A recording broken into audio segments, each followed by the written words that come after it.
Welcome, low ego action heroes. This is Debbie Levitt from DeltaCX.com, and a question I hear a lot is, should I list my education time as work experience on my resume or CV? And again, that is usually because a lot of jobs right now are looking for a year of work experience, 2 years of work experience.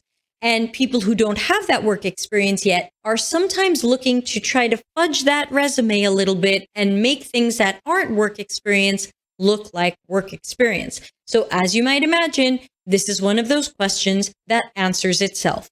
If this was your education and this was not a real job, a real part-time job, a real full-time job, I would not try to make it look as if it were a job. If it is not a paying job, if it is not an internship or apprenticeship, then I wouldn't call it one. I would call it whatever it was. If your educational program included some sort of real project with a real client, then state that. But I wouldn't make it look like I worked for this client from this time to this time. That was part of your education. And you run the risk that someone doesn't see that time the way you do. If you list that as 6 months of work experience or a year of work experience, you run the risk that when you get into that interview and they say, oh, you worked for them for a year, tell me more about that. And you'll be like, oh, no, that was actually just a school project. Bye. Also, the time you spent learning is not time you spent working. I know you feel like it's work, and it's not always easy work, but that doesn't mean your hiring manager or potential future employer sees that as a job.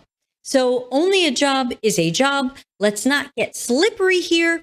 So please make sure you are being as honest as possible on your resume or CV or LinkedIn, because we'll typically figure out where you're not. And that is a bad way to start a relationship. I know in my case, in my world, I would certainly end that interview and say, thanks, but no thanks. So please be careful and don't fudge. It's just not worth it. I hope that helped. Won't you please subscribe here on the YouTube channel, empathize with the like button, let the algorithm know this was pretty good. And you can also join our Slack workspace, which is free, and of course, optional tip jar. Thanks, and see you in the next video.